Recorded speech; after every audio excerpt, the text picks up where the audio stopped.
Hello and welcome back to another weekly recap. This time we have Week 7 action that features quite a few teams with some big aspirations, but not all of those aspirations are going to come to fruition. Our first game is going to be from Camp Randall, where undefeated Penn State is taking on a one-loss Wisconsin, whose only loss came to North Carolina earlier in the season. We join the action near the end of the first quarter on a 3rd and 9 for quarterback Drew Allaire, who is able to find his man but forces a 4th and 2, and Penn State decided that they were going to be aggressive early and often and decided to go for it in the red zone, faking the handoff, and on the read option, Drew Allaire just works his way all the way up the middle, making some moves, 17 yards and a score. Penn State goes up 7-3 early on in the first quarter. Now it would be Wisconsin's turn to get in on the action for a 3rd and goal, down by 7, Wisconsin looking for that tie and score, and they give it to their old reliable Braylon Allen, who gets in from less than a yard out, and they're able to tie this game up at 10, right before the first half comes to a close. But Penn State had some other things on their mind. 2nd and 7 for Penn State at this point, under a minute and a half to go. Drew Allaire fires to the sideline, and just a beautiful ball that he threw here, as he had such a great first half. You could see the young man maturing right before our eyes, turning into one of the more prolific quarterbacks both through the air and on the ground, and proving he is not just a running quarterback. You see this dime of a throw he throws to the sideline, and proving that he belongs on the national level as some of the best quarterbacks that we have in the country. That would lead them to a 3rd and goal, 47 seconds to go in the half. Penn State looking to get in the end zone here before halftime, fires to the back of the end zone, hits his tight end Tyler Warren, and Penn State would take that 17-10 lead all the way into halftime. But no lead is safe when you go into Camp Randall.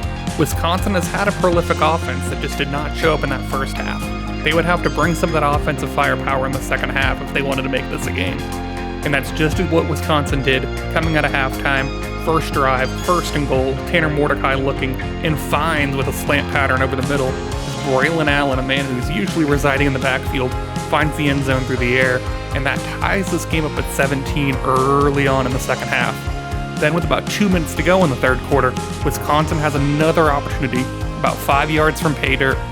Tanner Mordecai looking, and he finds CJ Williams for a 5-yard score, and now Wisconsin scores 14 unanswered points, and now all the momentum has shifted, and the young quarterback Drew Allaire is going to have to make some plays now. However, the Wisconsin defense was having none of that as they started to really key in on what this Penn State offense wanted to do, and they were not fooled by the arm and leg strength of Drew Allaire, and they started to stick to what they know. Off of play action and on the run, that is Tanner Mordecai finding Bryson Green from 22 yards out, and that would give Wisconsin a 31-17 lead after a very athletic throw from Tanner Mordecai, which is not usually in his bag of tricks, but you really saw the confidence of Wisconsin start to breathe through at this point, and Wisconsin looks like one of the more dangerous teams in the country when they're playing like this. Drew Allaire and company, 4th and 2, really needed at this point with 6 minutes to go, and they still could not get the running game going from there, even with a man like Tank Smith, and that would turn the ball over and give Wisconsin the ball back at this point. And they would salt this game away and get the victory in Camp Randall, and now Wisconsin has firmly planted themselves in the Big Ten race, not letting another team get ahead of them, and they now are in a good spot to just keep on winning, and they're going to find themselves in a really good spot of making it to the Big Ten championship game. Our next game on tap is the highlight of the week, the Red River Rivalry at the Cotton Bowl with a number 5 Texas and a number 25 Oklahoma ready to square off. Oklahoma's only loss in the season was a heartbreaker to Nebraska that we saw earlier on in the season, but both of these teams bring in prolific offenses, and we were ready for fireworks between these two classic rivals. But instead of fireworks, we got something a little bit different from these two teams, as you'll see. Oklahoma would have the ball in 2nd and goal from not too far out. They were able to punch it in with Gavin Sawchuk from 2 yards out, and that would give Oklahoma a 7-3 lead early on in this one. With 4 minutes left before halftime, it would be Texas's turn to have a red zone opportunity and a chance to possibly take the lead or at least cut into it. Man in motion on 3rd and goal.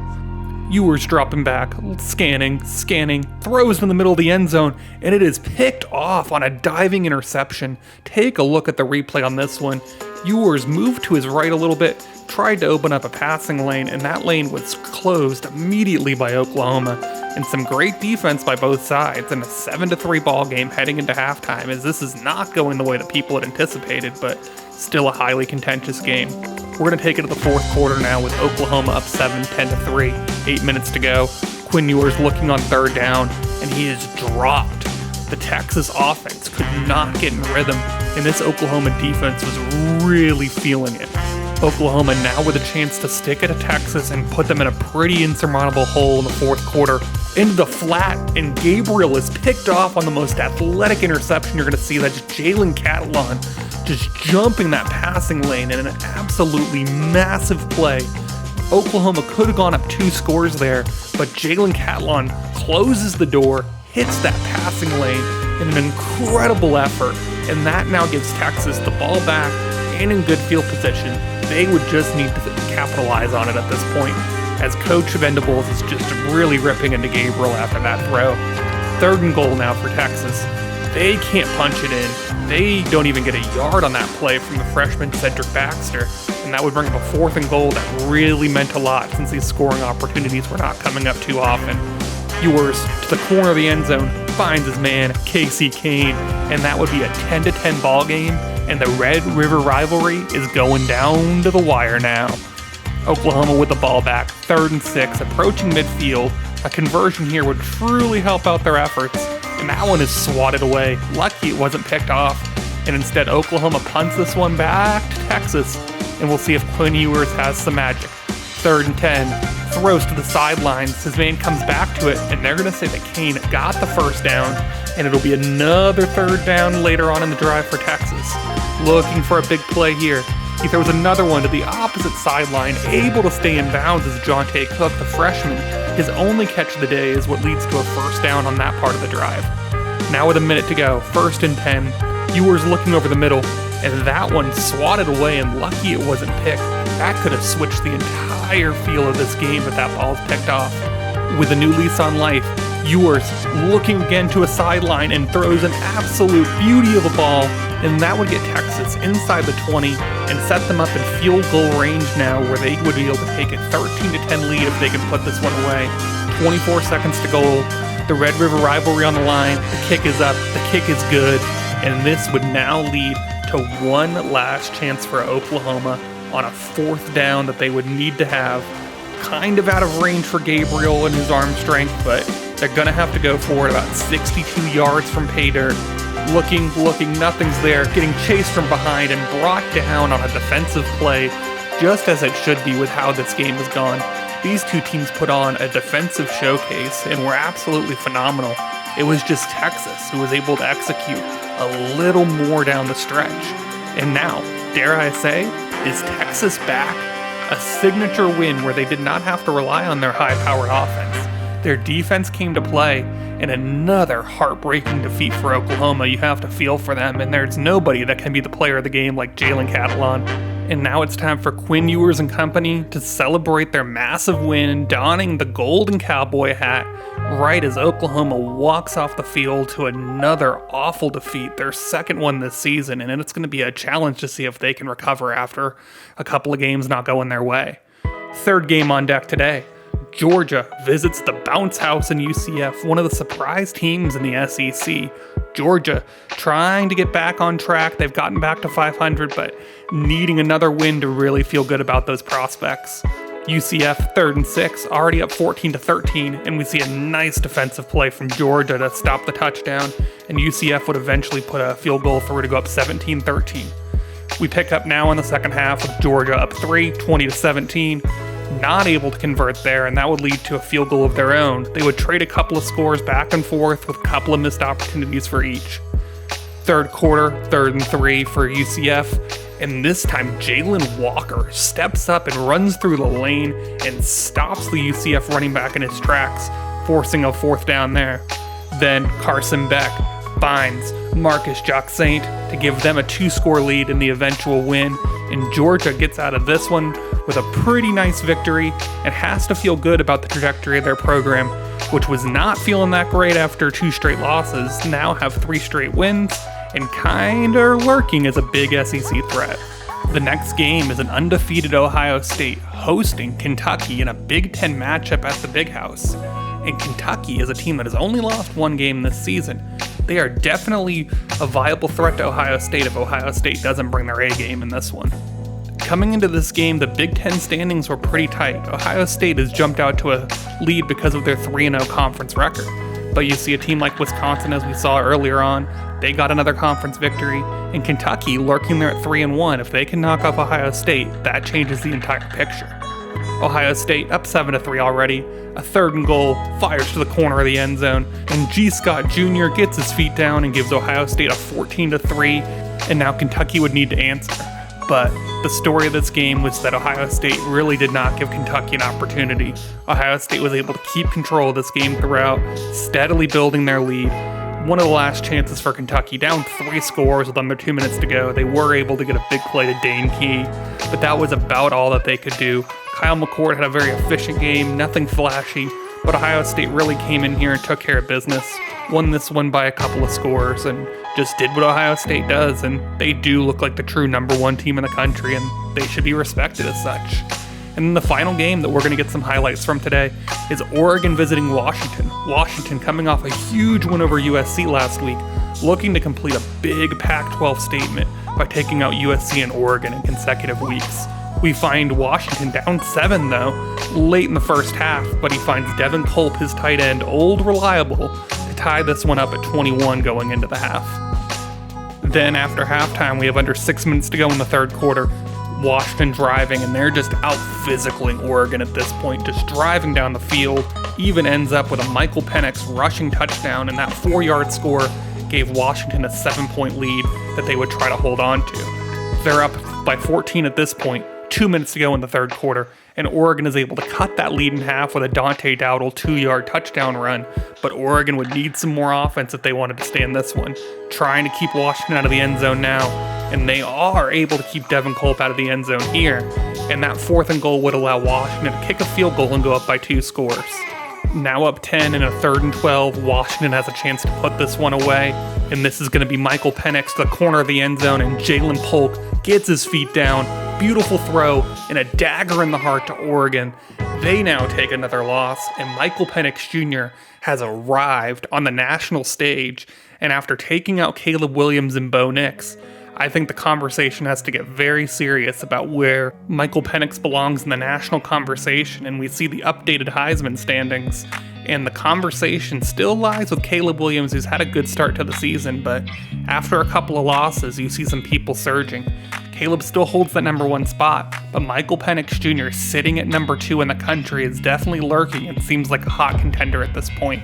Kyle McCord has had a very nice season with that Ohio State offense as well, and we saw Will Rogers last week operating the Mississippi State offense very efficiently, and someone we haven't seen in a while is Blake Corum. We only saw Michigan one time this season so far, and they lost to Ohio State, so we'll have to pick up with them soon and see how Blake Corum is coming on as a Heisman contender and see just how legitimate his Heisman candidacy is. But let's now go look at some other scores around the country. Auburn gets their first win of the season, 41-0. Ole Miss beats an FCS opponent. We see Tennessee beat North Carolina, so North Carolina takes their second SEC loss after a pretty hot run that they had, and Tennessee is now the team at 5-2, looking nice. Alabama responds after losing last week. They win 31-17 over NC State and gets themselves back on track a little bit. Then LSU, a team that we thought was in total control of this conference, they take their second loss in conference, losing to a South Carolina team that is now only 2-3, so that shakes things up pretty definitively. Mississippi State responds from their loss to LSU with a win over Georgia Tech, who is not looking great. And then Miami beats Virginia Tech 56-27, and this Miami team is hopefully getting themselves back on track and hopefully can finish strong through the rest of SEC play. Then in the Big Ten, Minnesota wins by 35 over an FCS opponent. Then we see Louisville beating Temple, no surprises there. Michigan State continues an undefeated run and beats Iowa 20-0 in a game that probably wasn't very aesthetically pleasing to watch, but a win is a win. A couple of games we saw in Wisconsin and Ohio State getting wins. Notre Dame, 5-0 overall, 5-0 in conference, beating West Virginia 41-21. Michigan and Blake Corum, as we talked about earlier, they're getting a little hotter now. They win 41-7 over Pittsburgh. Purdue beats Indiana. Purdue is 4-2, having a nice season. And then Cincinnati beats Illinois 35-16, and I'm pretty impressed with Cincinnati, a team that I did not think was even going to do this well in the Big Ten. Texas Tech beats Tulane in the Big 12 28-20. Nebraska beats Iowa State, and Nebraska, probably our most surprising undefeated team still. Arkansas beats SMU 50-47 in a good old shootout. Kansas beats Houston 21-13. And then we see Missouri beating Oklahoma State, so Oklahoma State having a little bit of a rough go still. And Kansas State stays undefeated with a 42-28 victory over Baylor. Then our final big conference matchups were in the Pac-12. Utah, they stay undefeated as well. They win 42-7. Boise State, a 5-1 start for this team after they beat Arizona. Colorado gets on the board, back on the board in Pac-12 play with a 24-17 win, this time over Arizona State. San Diego State, 5-1 start, 2-1 in Pac-12 play, and that's what you want to do right there, get yourself some confidence. USC comes back from their loss to Washington last week with a win. Oregon State sticks it to Washington State with a 52-16 victory. UNLV takes a win. Cal beats UCLA, a game that is no longer a conference matchup, but that is not a good look for UCLA at this point. Now let's take a look at some conference standings. In the SEC East, it is a mess, but UCF is still the leading team at 3-1 in the SEC East. And you see that Georgia team now lurking. They've got 3 wins in conference, and they're kind of in the middle of the pack where we are. A lot to be straightened out here, but quite a few teams that are still in the mix. And our game against Clemson next week is definitely going to have some implications with the conference standings.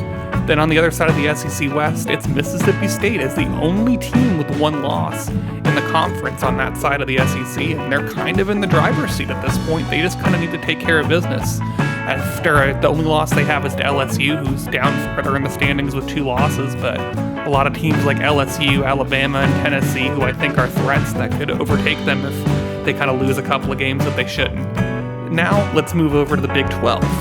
In the first division of the Big 12, things are pretty simple at this point. Texas and TCU, they are undefeated, and based on how the rest of the conference has played out so far, it's probably going to come down to who wins that Texas and TCU game, and it's just about taking care of business against the rest of the division. At this point, Arkansas off to a nice 5-2 start, taking care of a lot of their early Big 12 games, and I'm impressed with how they've looked and think that they're kind of a lurking threat as well.